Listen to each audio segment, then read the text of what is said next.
places in the world that are poised to explode.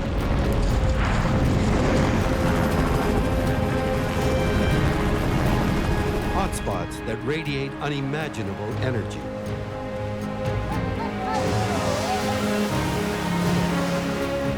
A world created out of fire and ice, where power comes from the bowels of the earth, vertical rocks here, where layers of rocks are turned topsy-turvy by tectonic tension.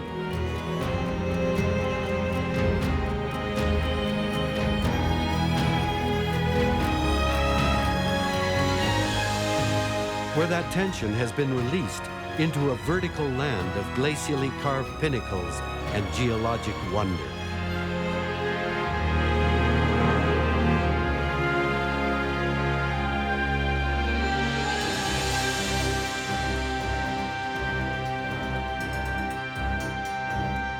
Across the Eurasian plate, tectonic Europe.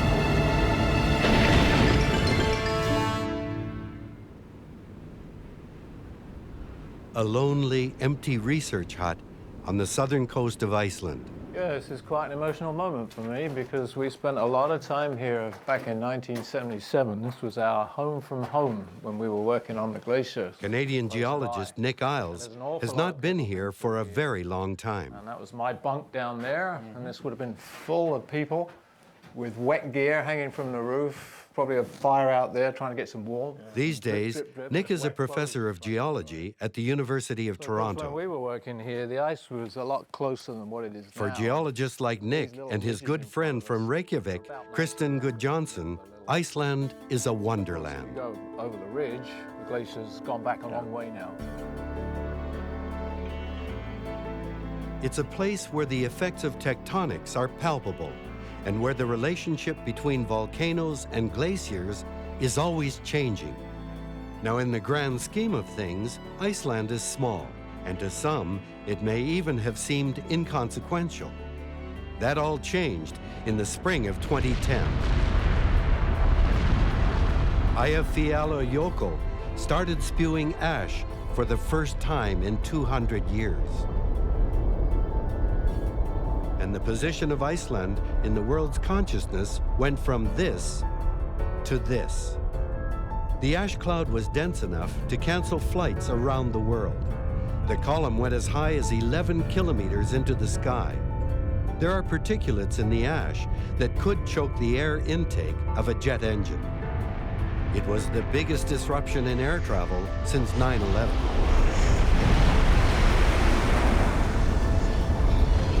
Icelanders are forever aware that the next big one could happen any day.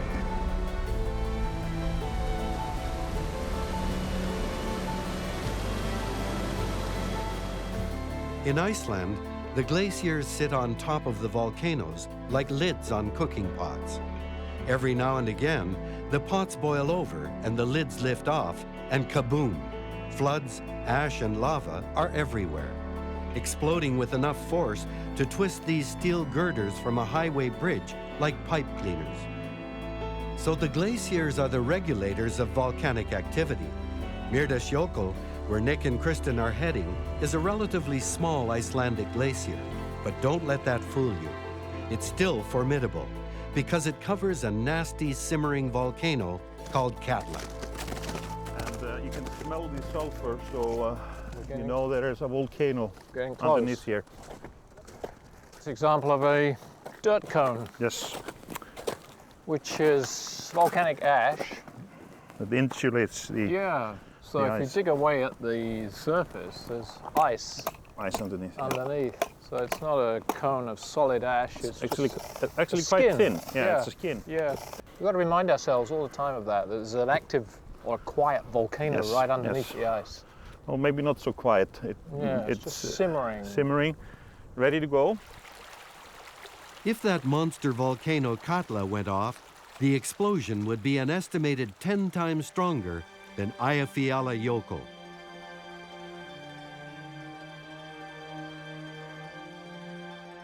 But luckily, at least for now, the glacier over Katla has been keeping a snug cap on things.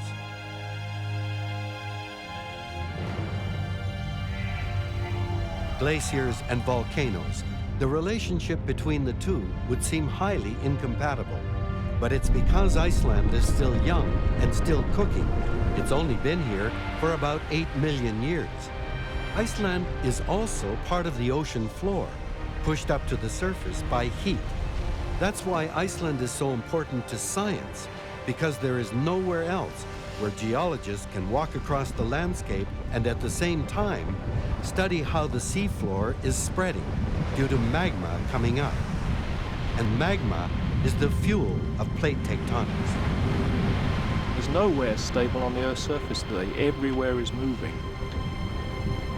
I think it's important to bring people out into natural landscapes and explain how that landscape got developed. In some places, you have to watch where you step. Those mud holes are scalding hot, and the crust around them can be as thin as paper. But in the midst of all this potentially dangerous ground, Icelanders have spotted opportunity. This is basically steam. This is a high temperature hot spring area, so it's steam that comes from the ground. They use that steam to heat up cold groundwater, which they then pipe to the town. And we are going more and more into generating electricity with geothermal steam rather than hydro. And presumably there's an unlimited supply of geothermal energy. Yeah. A renewable resource, Yeah. courtesy of plate tectonics. For the next 1,000 million years, at least. Yeah. Now, presumably the next lava flow is going to wipe the plant out. Yeah, possibly, very possibly. Or a fissure might open up right below it. And this is simply the risk you have to take. We are living on a volcano. It's a very interesting town here we're driving through, Hveragerði. Icelanders understand that there is a risk to simply living in this landscape. Sometimes it's right under their houses. Last year we had an earthquake here, 6.4 on the Richter scale, and many of the houses were damaged so seriously that they weren't usable anymore. So there's swarms of earthquakes? Yeah, and the steam you see up there in the mountain, these are actually new hot springs created in the earthquake because there is a displacement. Cracks are formed in the bedrock. In this town a year earlier, none of those steam fissures were even here. They are often created in the cellars of these houses, in their front yard. It can be a problem sometimes. Iceland literally rides a plume of magma above the spot where the Eurasian tectonic plate meets the North American plate, right on top of a staggering amount of geologic power. So, Nick, this is an excellent example of the raw energy we are tapping into underneath here. This is a borehole which is flowing now, and it produces 19 megawatts of energy.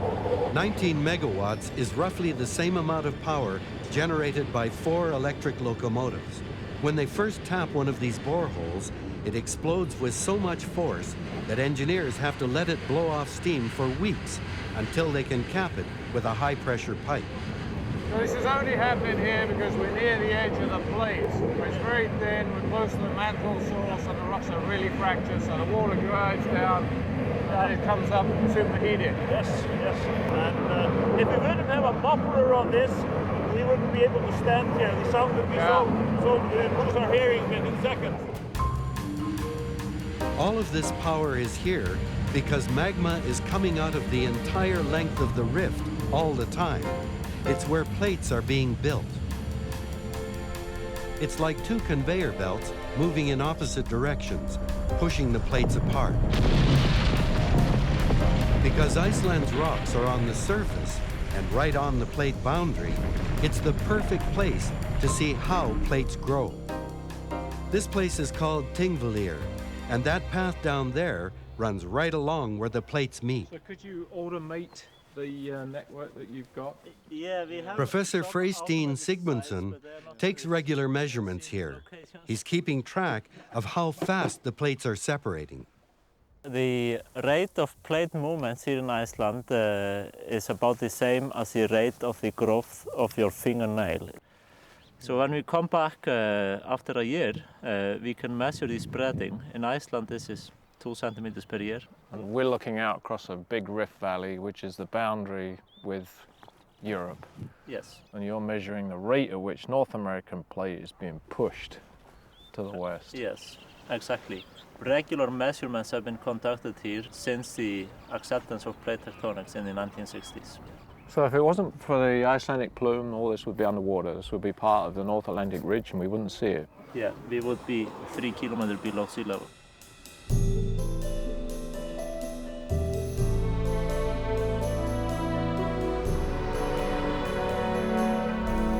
So we are at the leading edge of the North American plate. Yeah. We just go over there, the ridge actually. It's only a 5 minutes drive to Europe here. Wow. Iceland exposes a process that is going on continually along the bottom of the Atlantic Ocean. The floor is always spreading along a mid-ocean ridge. A moonscape would be the word to describe this. Yeah, it's environment. a landscape which otherwise you can't see because it's underneath the ocean. The only place where the ridge comes up for air is Iceland. So Nick is here because he can actually see what the geology looks like at the bottom of the ocean. He can see where surface eruptions are the same as what happens on the seabed.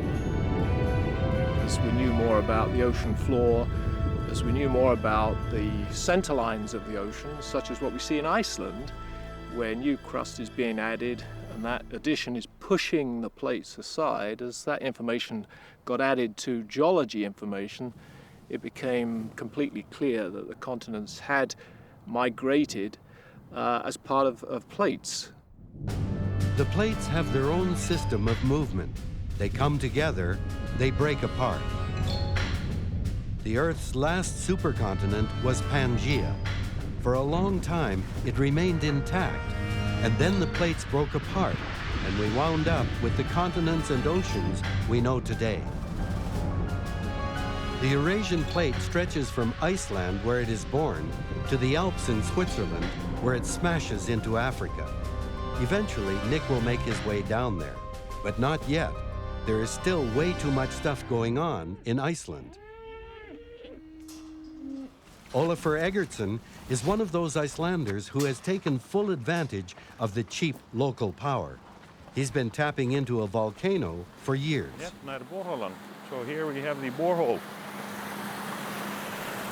This is a source of geothermal heat. Yes. And exactly 20 years ago he drilled this hole. And you can see the water that comes out of it is 66 degrees.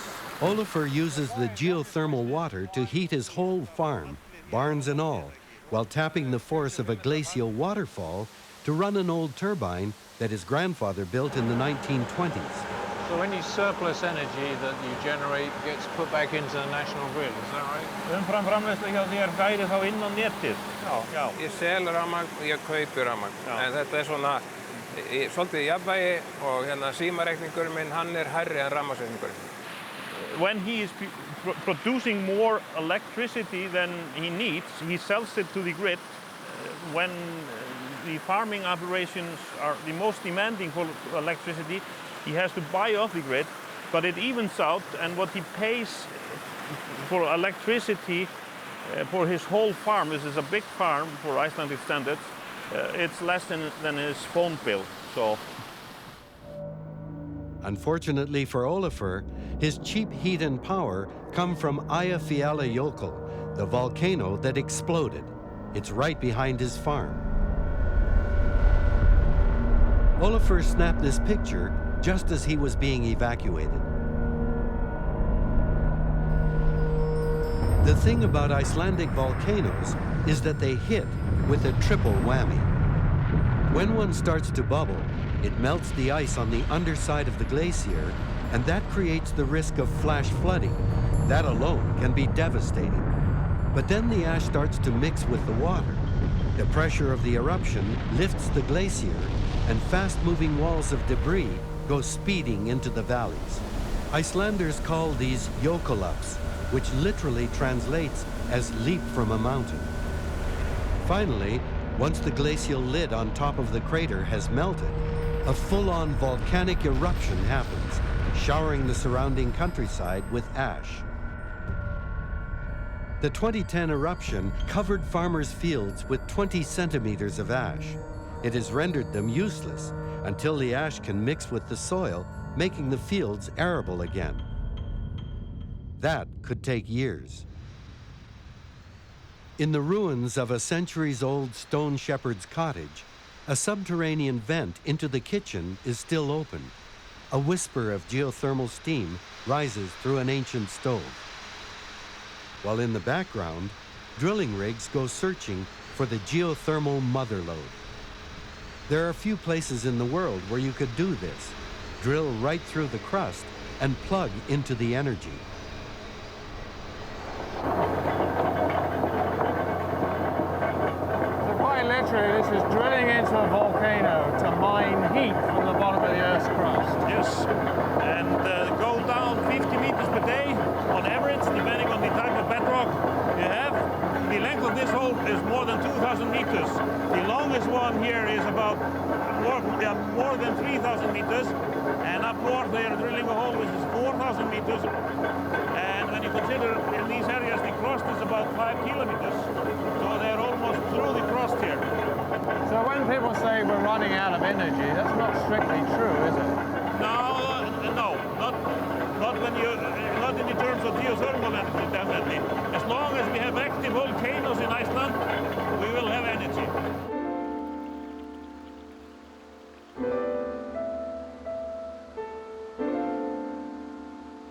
What you do at the end of a hard day's doing geology. Yes, definitely. And I guess Icelanders have been using the hot water since the beginning of settlement, of course. Bathed in it, cooked in it. And this is an excellent example here. The locals needed a pool to teach the kids to swim. There is hot water coming from out of the rocks here. And they just built these concrete walls and it filled on its own. And this they did in 1923. So this is from a natural spring of hot water. It's coming from the volcano above us. 85% of all houses in Iceland are heated with this. We are using this to generate electricity. So it's a big asset for the country. So it's not all bad news living around volcanoes. No. This is one of the rewards. Definitely not. Bathing in hot springs, outrunning ash clouds. It's all part of the Icelandic experience.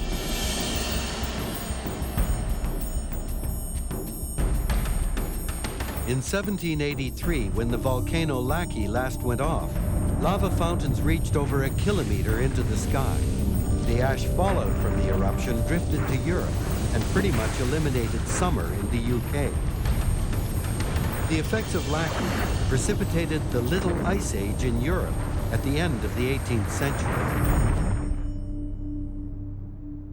All of that landscape to the horizon is lava from Laki.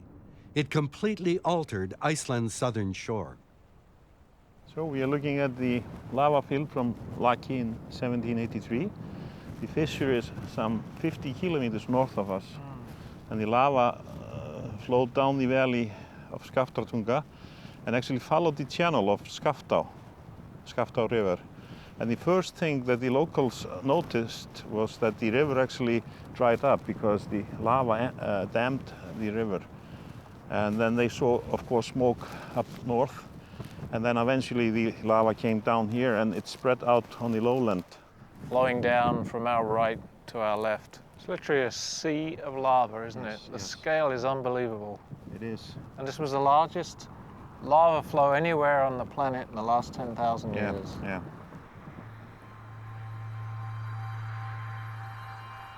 The gases from Laki poisoned all the farmers' grass and killed off the livestock. 25% of the Icelandic population died.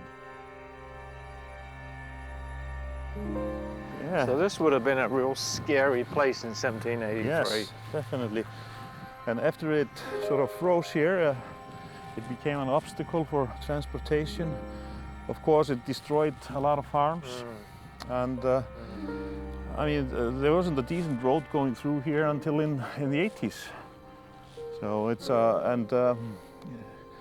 looking around, you can see all these different forms here in the lava. Eerie shapes. Yeah, it relates strongly to the mythology here. People walk across, they see faces, they see trolls.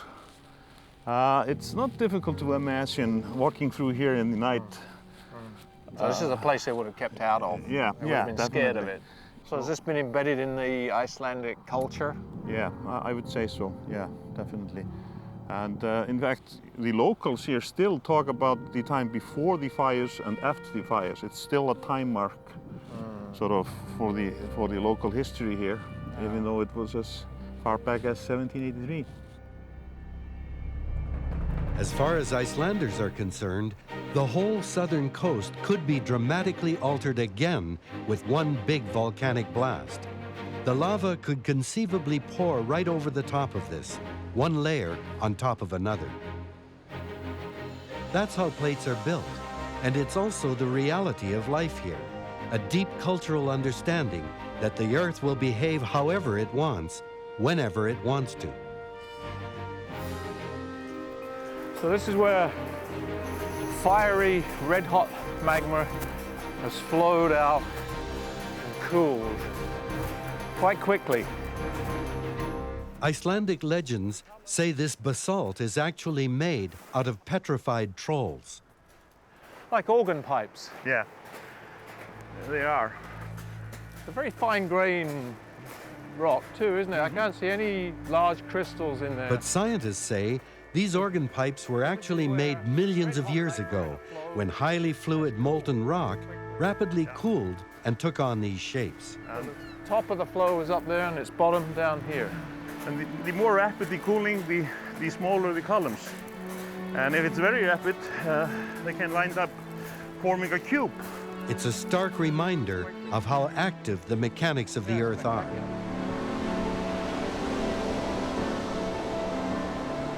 Up to the end of the 18th century, man made dogmatic assumptions about his own prominence in the story of the world.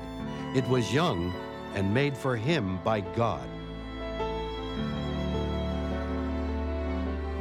Then the new science of geology emerged, secularizing our understanding of the Earth, taking man out of the center of the story and replacing him with science. The first geologists turned up a tail in the rocks that no one ever imagined could exist.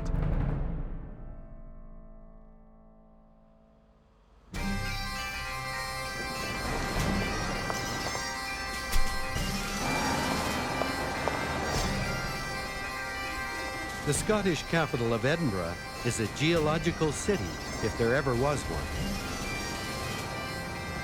The old part of downtown was built along a high glacial ridge. That's why the Royal Mile is so steep, as are the stone steps that run back and forth between the thoroughfares.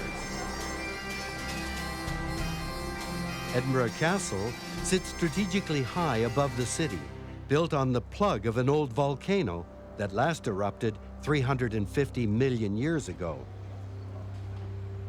The castle's base is a giant mound of volcanic rock.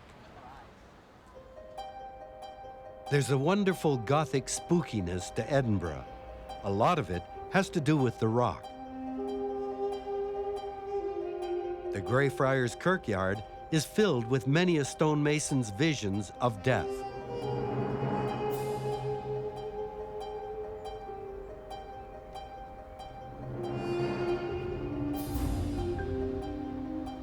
Off in the corner, there's a simple plaque.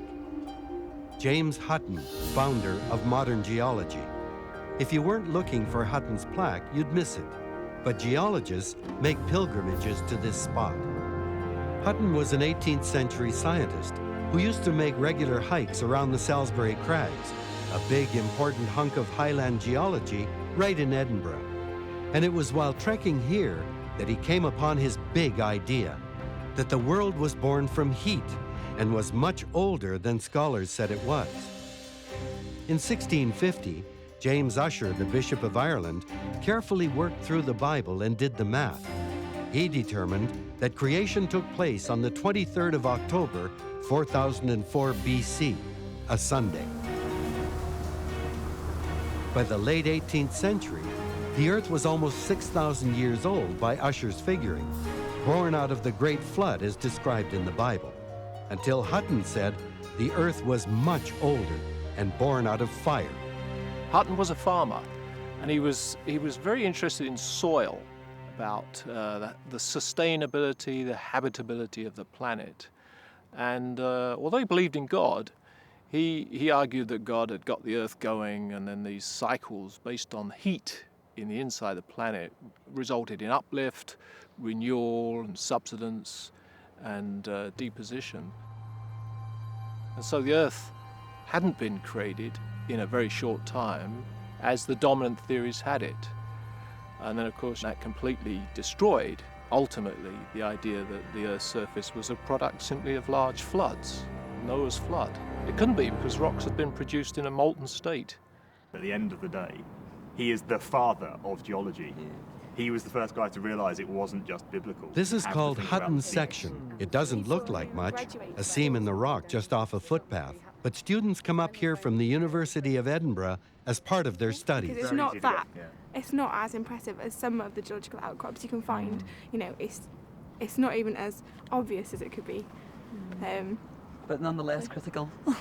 I think what makes Hutton unique, and what the scientists that we know, the kind of real scientists that make progress in science, they see things that other people have seen, but they see them differently. And I think that's what Hutton did here. And his big new idea was that some rocks had been formed in a molten state, weren't they? Because the dominant idea at that time was everything was produced by water. Yeah.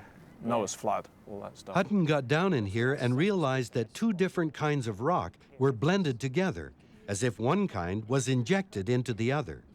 That meant that they had to have been superheated at one time, molten.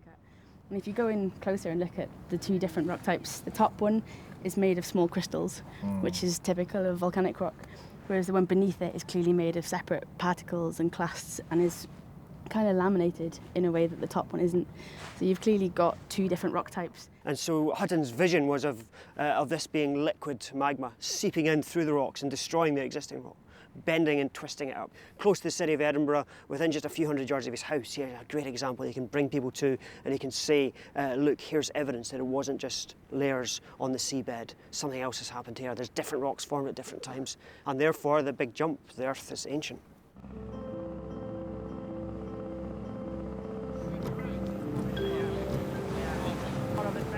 After Hutton recorded his section in Edinburgh, he took to the sea in search of more evidence. He had already found that younger rocks didn't rest easily on top of older rocks, but were separated by breaks in the timescale he called unconformities. The story in the layers didn't always make sense, since some of those layers had eroded. They were missing. To Hutton, that meant the old biblical theory was wrong. The Earth could never have come ready-made out of a flood. So this is where deep time was first discovered. This is it, yeah. He needed a place to demonstrate it. And you can imagine him jumping off the boat here and finding certainly the best unconformity he'd ever seen, the best unconformity I've ever seen. And this is where his colleague John Playfair said he felt giddy looking into the abyss of time. Yes, such a brilliant idea. Because it was such a step forward. We're used now to talking about millions of years and billions of years. But we talk about it without maybe really understanding this great passage of time. These rocks meant the Earth had a history. The amount of time it took to make these rocks, fold them, break them, stand them on end, and lay new rocks over top was all Hutton needed to prove the existence of deep time. Yeah, I mean, you get an excellent view here, the unconformity, the strongly vertical rocks here, very coloured, and then the sheets of red rocks on top. Yeah, it's a fantastic view from here. I mean, you're close into the detail there. The layers on top, the lowest layers of the red sandstone have got bits of the greywacke included. So for Hutton, that was one of the important pieces of evidence from here, the direct connection between the old rocks and the new.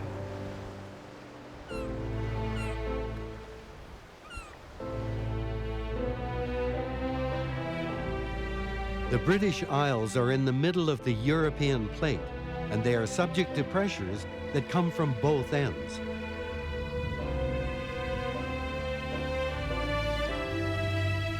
This is Hadrian's Wall, just south of the Scottish border. It marked the northern edge of the Roman Empire, and the Romans built their wall here to keep out the Scots.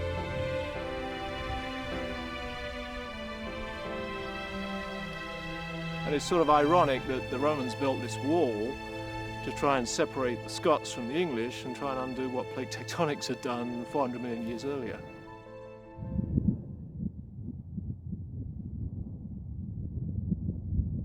Well, this whole area, we're in the far northern part of England, records the plate tectonic suturing, welding together England, which used to be quite a separate little landmass, with Scotland. And that occurred about 400 million years ago when a previous ocean, previous to the Atlantic, closed, and that's called the Iaptus Ocean. So this area illustrates how the European plate got built. And there's been a whole succession of these little collisions to build up this larger mosaic that we now call the European plate. That mosaic, though, is subject to an immense amount of torsion. You just need to go and look at cross-sections on the coast of the English Channel to see how intense the pressure can be. Start in Kimmeridge in Dorset. Each thin and delicate wafer of shale here represents a layer of sediment laid down into a shallow tropical sea 175 million years ago. These layers have basically been untouched. They appear as they were created. They're so orderly that geologists can even tell how old these shales are by looking at the types of fossils trapped between them. Yeah, these are pages. Imagine a book just turned on its edge, and we've got the pages exposed right here in front of us. So as we go up through the pages, we're going through the book, we're going through the chapters, and instead of numbers on each page, we have what we call zone fossils, which are consistent groups of fossils found within each layer. And they may be very small microfossils, such as in these shales. These were muds on the ocean floor, or they may be large ammonites. But either way, they change through time, and by recognizing the distinct form of the microfossil or the macrofossil, we can actually put a relative age on these rocks. We can say this layer is older than one that's younger.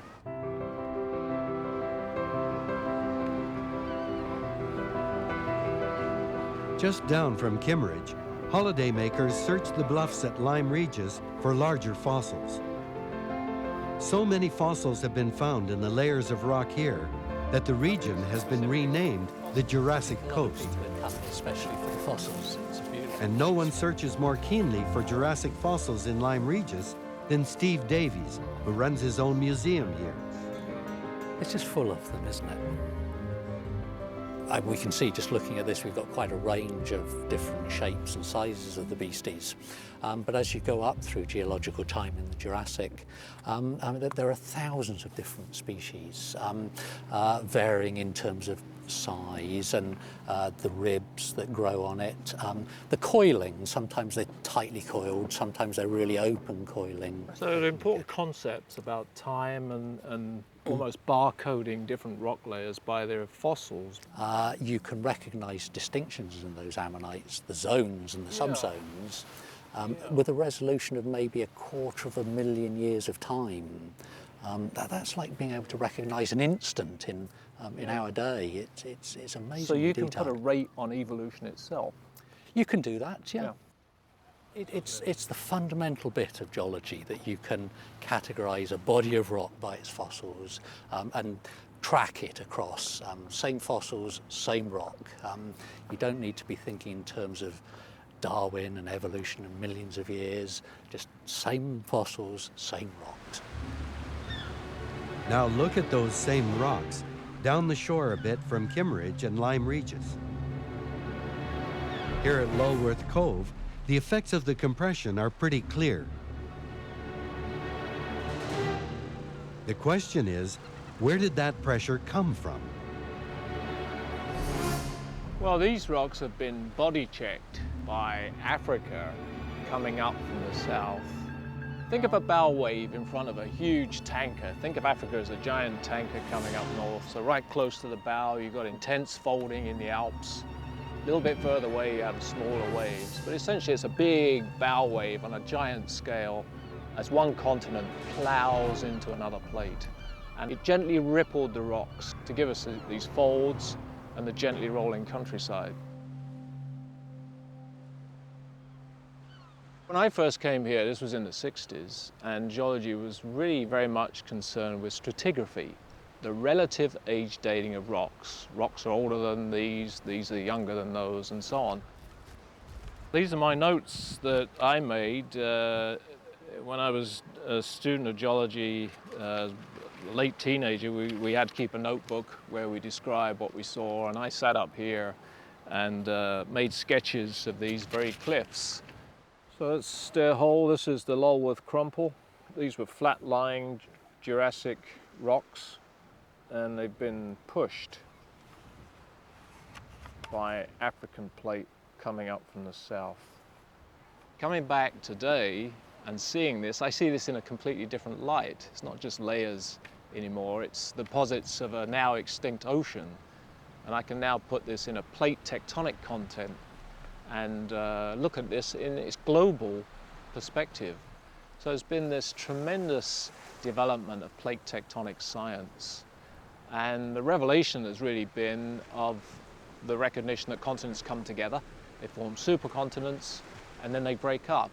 And that's a sort of basic cycle, maybe 250, 300 million years, maybe a little bit more, of most of Earth history. So everything is connected tectonically. The edge of England is crumpled by the onslaught of pressure coming from Africa, hundreds of kilometers away. But it is nothing compared to what happened closer to the collision zone, where the mountains are.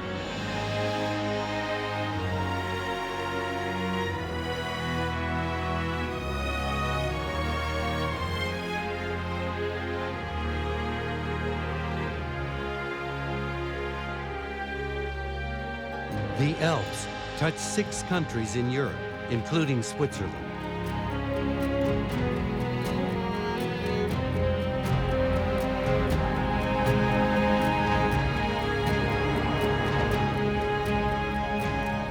The very term alpine, which has come to embody all things mountainous, comes from here: skiing, yodeling, and mountain climbing.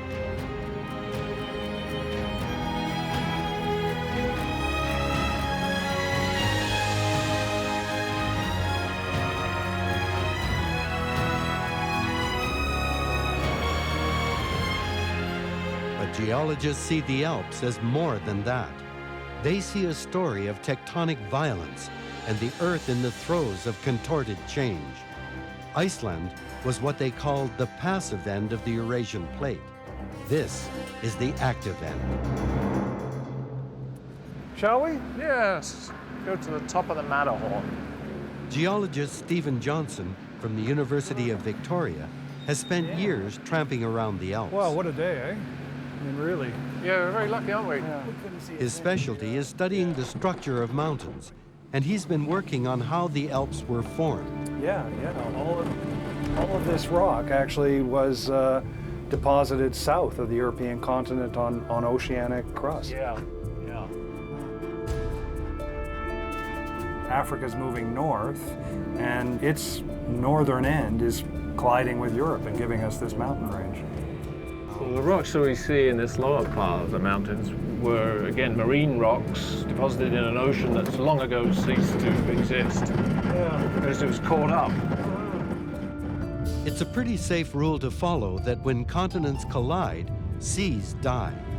There was at one time another sea between the African and European plates. It was called the Tethys, but it was victimized by the onslaught of the African plate. It plowed underneath the Tethys and then bulldozed into the European plate.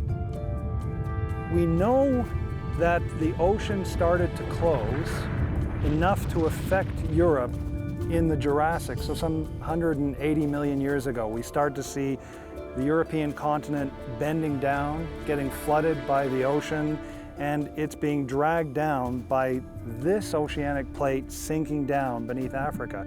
And as it sinks down, Africa advances on Europe, and the real collision, though, doesn't start until much later, less than 100 million years ago, probably around 60 million years ago.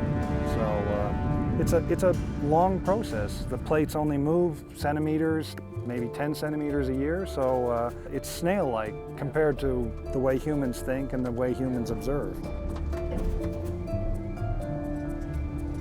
Yes, go on. Let's go and do some walking and look at some rocks.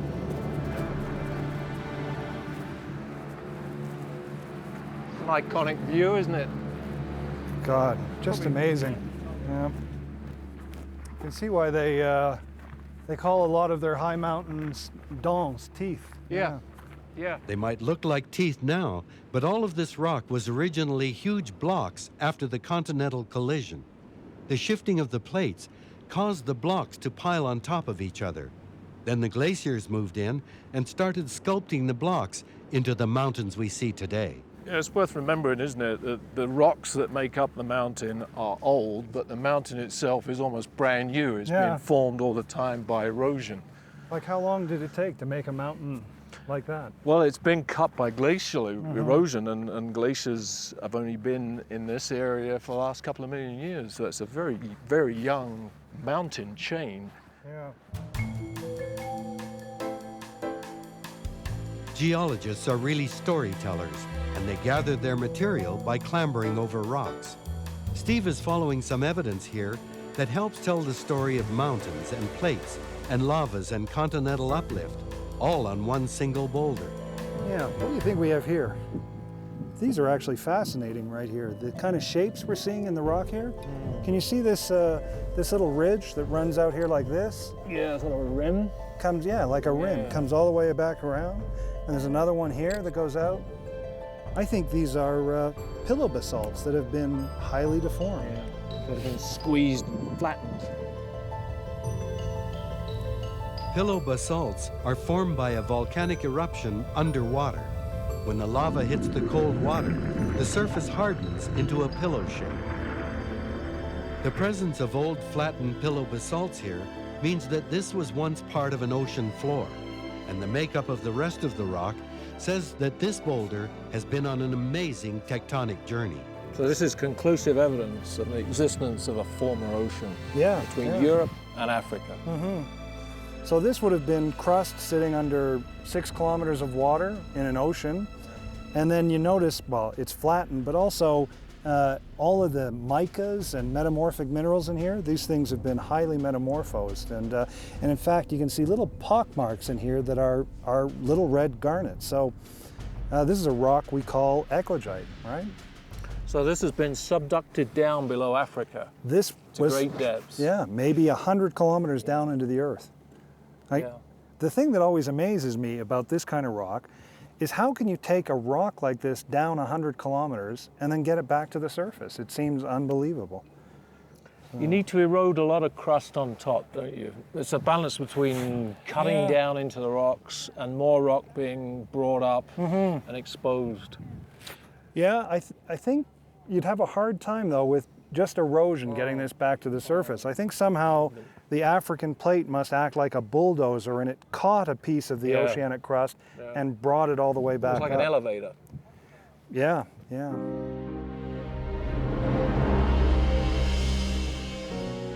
At just under 4,500 meters, the Matterhorn is one of the highest mountains in the Alps, straddling the border between Switzerland and Italy. The four faces point to the four corners of the compass. Geologist and poet John Ruskin called it the most noble cliff in Europe.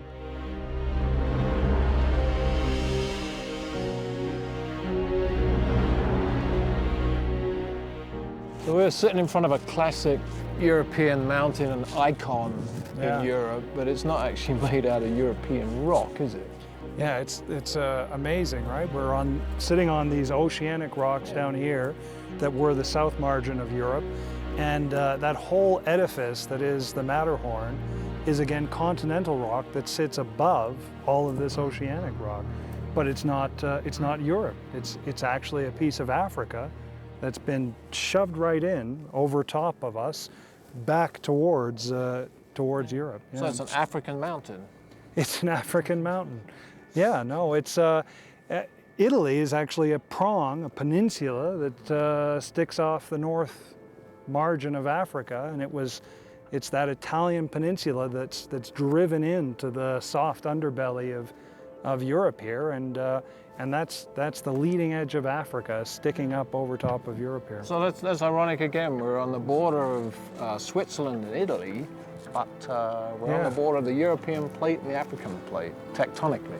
Yeah, that's right. Yeah, and how it gets so far in is amazing.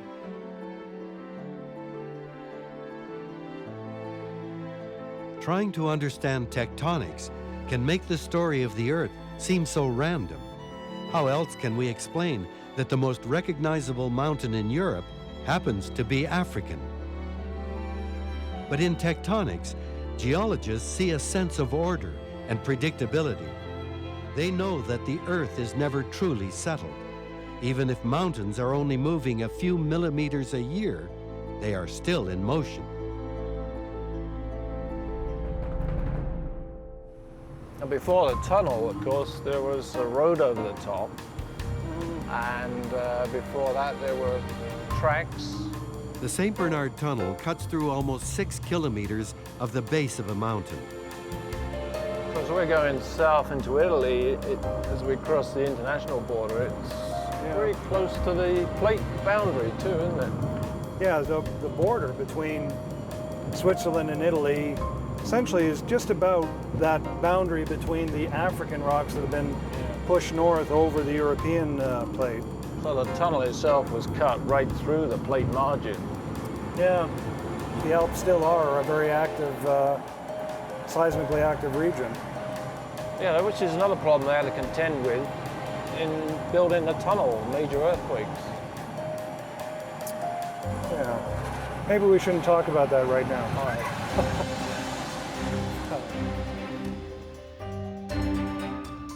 Before these tunnels made travel through the Alps possible, cultures developed apart from one another in isolated mountain valleys. That's why there are Swiss on one side and Italians on the other.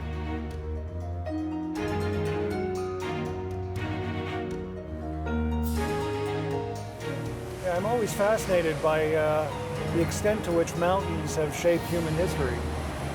Amazing, eh? Different rocks, different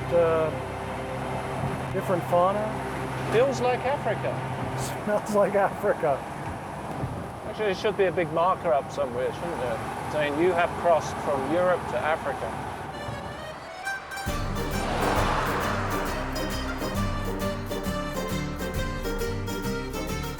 It's amazingly warm compared to the north side of the Grand St. Bernard Tunnel.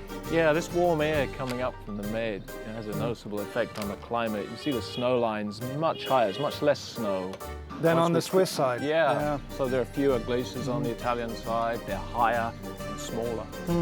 You can still see all the rocks actually descending into the earth away to the south. Yeah, this is all still African crust, isn't it? But it's been pushed up. So this is all still stacked up into the Alps, pushing up and over European crust. Well, we have to go back through the tunnel to see that old European crust thrust up. Yeah. So we should do that. Head back north. Yeah. Just as soon as I'm finished my coffee and grappa. Cheers. When Nick was still in the UK on this journey, he said that a continent is like a mosaic, and mosaic might still be the best term to describe the composition of a continent. From the majesty of the Alps, to the geologic rippling of the UK, to the volcanism of Iceland, it's a great story. The thing is, the story isn't finished. It never will be. 200 million years ago, Europe didn't look like this, and in another 200 million years, these vistas will be gone. Tectonic plates, by their very nature, have to keep moving. We just live on them at the Earth's discretion.